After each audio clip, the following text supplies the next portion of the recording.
ஆ என்றால் அம்மா. ஆ என்றால் ஆலமரம். இ என்றால் இலை. ஈ என்றால் ஈசன். உ என்றால் உரிமை.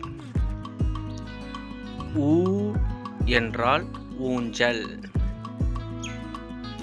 ஏ என்றால் எறும்பு.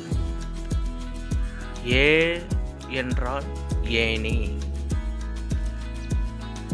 ஐ என்றால் ஐம்புலன். ஓ என்றால் ஒட்டகம். ஓ என்றால் ஓநாய்.